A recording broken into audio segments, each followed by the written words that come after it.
Students, आज हम discuss करेंगे कंटिन्यूटी एंड डिसकंटिन्यूटी पर डिपेंड कुछ प्रॉब्लम्स। देखिए, कंटिन्यूटी और डिसकंटिन्यूटी पर जो प्रॉब्लम है, फर्स्ट प्रॉब्लम हम पढ़ते हैं क्या है। Test the continuity of a function defined as fx is equal to x sin 1 upon x and f0 is equal to 0 at x is equal to 0। तो हमें क्या करना है, कंटिन्यूटी का टेस्ट करना है कि वो फंक्शन कंटिन्यूअस है या फिर नॉट कंटिन्यूअस, मीन्स डिसकंटिन्यूअस। अब हमें ये भी पता होना चाहिए कि कंटिन्यूअस टेस्ट करने के लिए किसी फंक्शन को हमें एक तो फंक्शन चाहिए। तो देखते हैं, फंक्शन है हमारे पास, गिवन है, और पॉइंट चाहिए। पॉइंट भी है हमारे पास, किस पॉइंट पर हमें फंक्शन कंटिन्यूअस टेस्ट करना है। तो वो पॉइंट है 0, x इज इक्वल टू 0। हमें 0 पॉइंट पर इस फंक्शन को कंटिन्यूटी टेस्ट करनी है। चलिए, अब हमें ये भी पता होना चाहिए कि किसी फंक्शन को कंटिन्यूअस होने के लिए क्या क्या वैल्यू हमें ज्ञात करनी होती है या फाइंड करनी होती है, और क्या फॉर्मूला होता है। तो ये हमें पता है कि हमें right hand limit, left hand limit और फंक्शनल वैल्यू, तीनों हमें क्या करने होते हैं, फाइंड आउट करने होते हैं। और तीनों की वैल्यू अगर सेम होती है तब हम कहते हैं फंक्शन कंटिन्यूअस। अगर तीनों ही वैल्यू कौन सी, right hand limit, left hand limit और functional value at that point, जिस पॉइंट पर हमें कंटिन्यूटी टेस्ट करनी है, तो x इज इक्वल टू 0 है यहाँ पॉइंट। तो 0 पॉइंट पर हमें अगर तीनों वैल्यू इक्वल नहीं मिलती हैं तब हम कहते हैं फंक्शन डिसकंटिन्यूअस या नॉट कंटिन्यूअस। तो देखते हैं आइए क्वेश्चन का सॉल्यूशन। सिंपल क्वेश्चन है, गिवन। देखिए, हमने बताया कि फंक्शनल वैल्यू चाहिए, तो फंक्शनल वैल्यू हमें क्वेश्चन में अलग से गिवन है। कभी कभी हमें फंक्शन से ही निकालनी होती है, कभी क्वेश्चन में हमें गिवन होती है। तो f0 इज इक्वल टू 0, इसका मतलब है कि इस फंक्शन की 0 पॉइंट पर फंक्शनल वैल्यू 0 है, गिवन है, हमें फाइंड नहीं करनी। तो हमने लिख दिया ये कि भाई given f0 is equal to 0। ठीक है। सेकंड पॉइंट हमारा होता है राइट हैंड लिमिट निकालने का, या लेफ्ट हैंड कोई सी भी निकाल सकते हैं हम पहले, लेकिन जनरली हम राइट हैंड ही निकाल रहे हैं। At x is equal to 0, 0 point पर right hand limit, RF0 symbol होता है इसका, फॉर्मूला ये होता है लिमिट h टेंड्स टू 0। फॉर्मूले में जब हमारा जो फॉर्मूला होता है वो a पॉइंट के लिए होता है, तो यहाँ होता है fa प्लस h। ओके, यहाँ पॉइंट हमारा क्वेश्चन में चेंज होता जाएगा, फॉर्मूले में a होता है या c होता है, कोई भी जनरल पॉइंट ले लीजिए। तो यहाँ 0 है तो 0 प्लस h, तो 0 प्लस h क्या होता है, h यानी fh। तो हमें फंक्शन ऑफ h निकालना है, वो कहाँ से आएगा, fx। कैसे आएगा, x के प्लेस पर हम h लिख देंगे और देखिए h sine 1 upon h। Okay, अब हमें क्या करना है, लिमिट फाइंड करना है।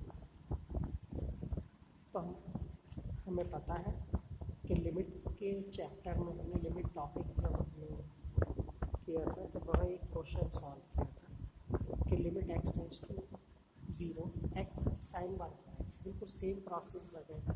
तो हम h के लिए लिमिट हमने अलग लिखी, limit x tends to 0 multiply, और जो फंक्शन है ना साइन 1 अपॉन h, इसके लिए तो h पर लिमिट अप्लाई करेंगे तो 0 आएगा। साइन 1/h, अगर हम यहाँ 0 लिखते हैं साइन इनफाइनाइट होता है, तो साइन इनफाइनाइट की वैल्यू इनफाइनाइट नहीं होती है, लेकिन हमें ये नहीं पता कि कितनी होती है। लेकिन ये पता है कि -1 और 1 के बीच में फाइनाइट वैल्यू होती है, कोई भी फाइनाइट वैल्यू होती है, तो हमें यही लिखना है। देखिए हमने क्या लिखा, 0, h की जगह 0 लिखा, मल्टीप्लाई, और जो साइन 1/h के लिए हमने ये लिखा, a finite quantity which oscillates -1 and 1,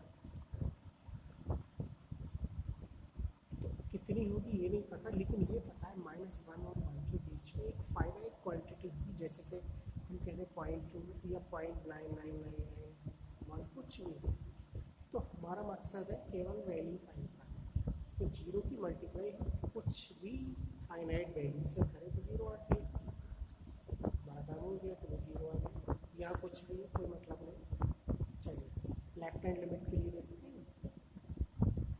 left hand limit at 0 LF0 formula केवल माइनस आता है, राइट हैंड लिमिट का जो फार्मूला होता है वहाँ पर लेफ्ट हैंड लिमिट निकालने के लिए केवल माइनस करना होता है, वहाँ होता है a+h, यहाँ a-h, a 0 है 0, 0 में से h माइनस करेंगे -h, okay, f -h function से ही लेना है, तो वहाँ पर हम x के प्लेस पर -h लिखेंगे। देखिए -h साइन 1/-h, तो माइनस बाहर आएगा, साइन से वो प्लस हो जाएगा, यानी h साइन, वही वैल्यू आ गई जो राइट हैंड लिमिट में थी। डायरेक्टली हमें 0 लिख देगा तो इसकी भी वैल्यू 0 होगी, since RF0 right hand limit, LF0 left hand limit और F0 फंक्शनल वैल्यू, तीनों कैसी हैं, 0 ही है, सेम है। क्या लिखेंगे, so fx is said to be continuous at x = 0। देखिए फंक्शन का कंटिन्यूस होना या ना होना पॉइंट पर भी डिपेंड करता है।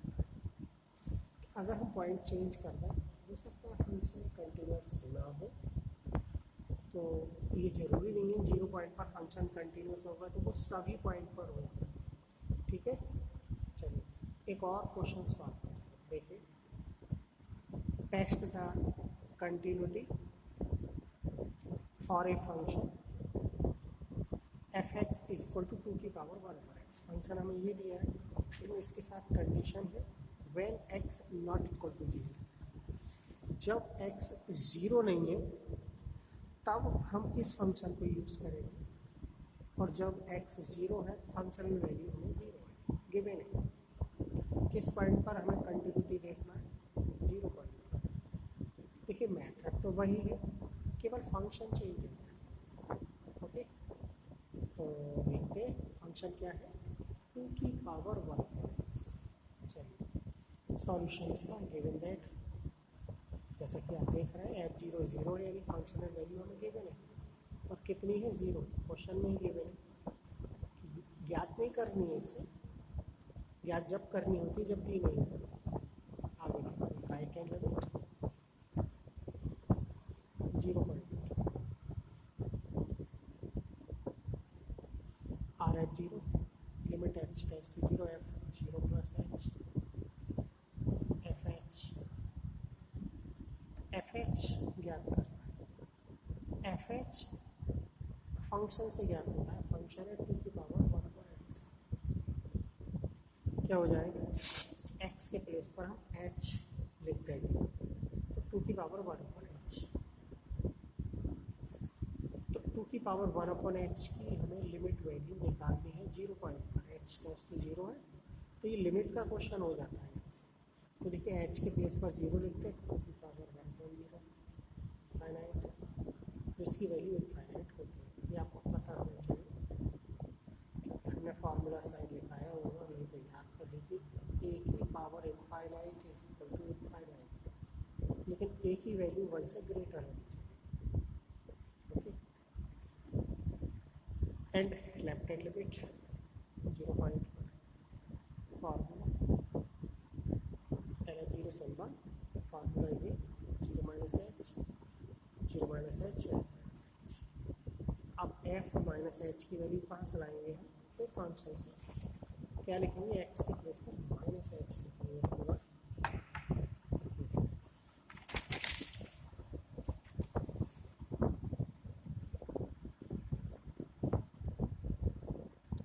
एक्स के प्लेस पर हम माइनस एच लिखेंगे। L F zero limit h tends to zero two की पावर माइनस वन पर एच, क्योंकि माइनस एच लिखेंगे तो माइनस आएगा।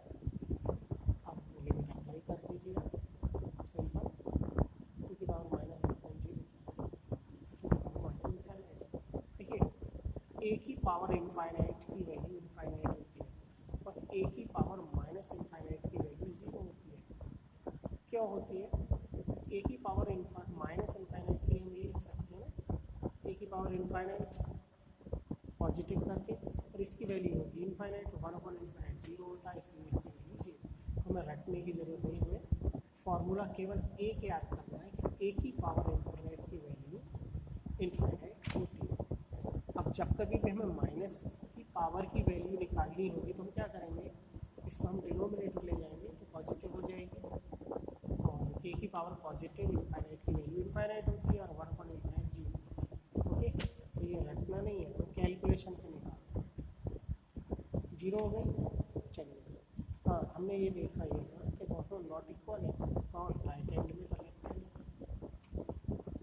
तो हमने बताया अगर तीनों ही वैल्यू इक्वल होती है फंक्शन तभी कंटिन्यूस होगा। अगर तीनों में से कोई सी भी दो वैल्यू अगर इक्वल नहीं है, फंक्शन कैसा हो गया, डिसकंटिन्यूस। यही हमने लिखा है, एल एक्सिस जीरो पर। अब बात ये आती है कि कौन सी डिसकंटिन्यूटी, टाइप ऑफ डिसकंटिन्यूटी भी पूछ सकते हैं ये।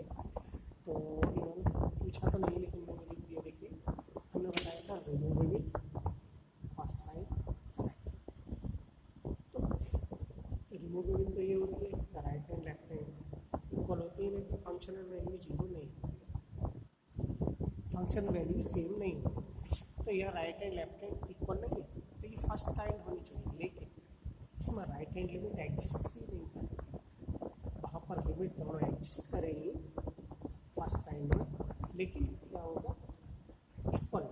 लेकिन यहाँ इक्वल भी नहीं है और एग्जिस्ट भी नहीं करेगी। एक तो एग्जिस्ट कर रही है जीरो, इनफाइनाइट एग्जिस्ट नहीं करेंगे, तो इसको हम इनफाइनाइट डिसकंटिन्यूटी